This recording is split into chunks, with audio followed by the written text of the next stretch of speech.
ดีค่ะก็กลับมาช่องรักสุขภาพอีกแล้วนะคะ ช่องของคนรักสุขภาพค่ะวันนี้นะคะเอาเมนูคีโตแบบง่ายสุดง่ายนั่นก็คือกรีกโยเกิร์ตคีโตนะคะจากนมนะคะลดราคาก่อนไปดูอย่าลืมกดไลค์กดแชร์และกด Subscribe ค่ะขั้นตอนแรกนะคะเราก็จะใช้นมสดนะคะประมาณ1ลิตรแล้วก็โยเกิร์ตบังกาเรียนะคะซึ่งชาวคีโตทานได้ค่ะ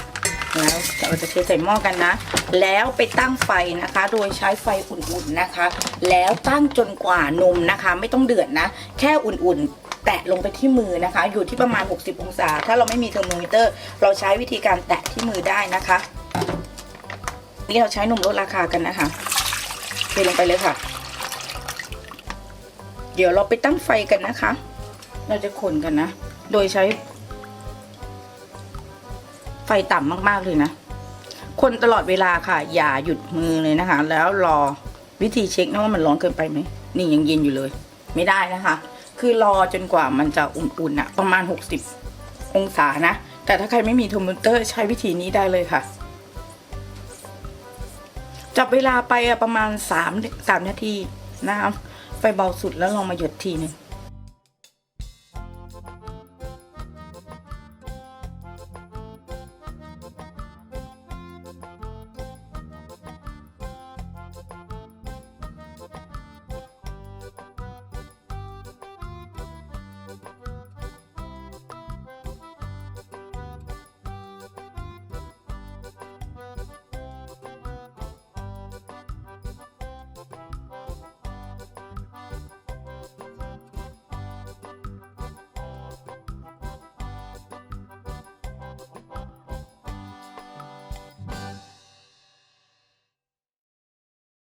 ค่ะลองเอามาหยดนะ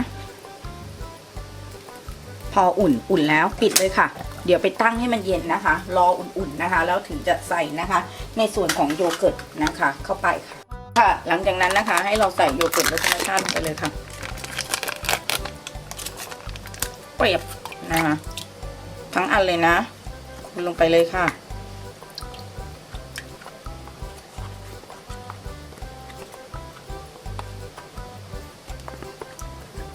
ก็เป็นการ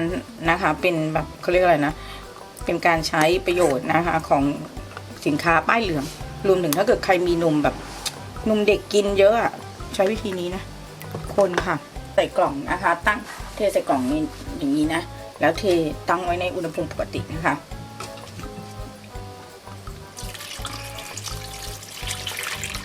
อย่าไปขยับอะไรมันเลยนะ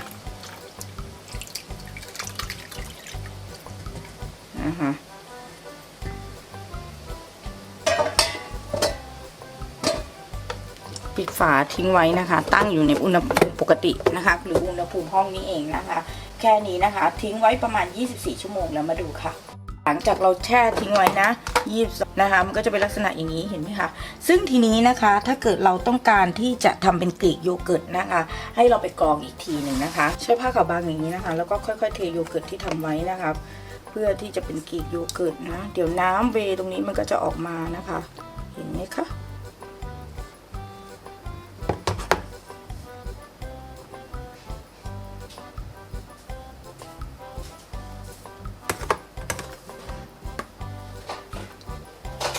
นะคะเป็นลักษณะอย่างนี้นะคะเราต้องทิ้งไว้นะประมาณ2ชั่วโมงนะคะเพื่อให้น้ำที่ออกจากโยเกิร์ตถ้าเป็นโยเกิร์ตธรรมดาก็แค่นี้ได้แล้วนะคะแต่ถ้าเป็นกรีกโยเกิร์ตนะคะจะต้องนี่นะคะแล้วก็ทิ้งไว้นะคะ2ชั่วโมงนะคะระหว่างนี้นะคะเราก็จะมารวบภาชนะกันนะคะสำหรับที่จะใส่โยเกิร์ตนะเป็นอย่างนี้นะคะวิธีการไม่ยากค่ะก็แค่ลวกนะคะพวกนี้ทิ้งไว้นะคะแล้วเดี๋ยวเรารอนะคะให้มันเย็นนะคะแล้วถึงจะใส่เราจะได้ในลักษณะอย่างนี้จะเห็นได้เป็นกรีกโยเกิร์ตอย่างนี้นะคะเราก็ตักใส่อย่างนี้เลยนะคะตักใส่กันนะคะไม่ทานได้นะคะที่เดี๋ยวเทนะคะ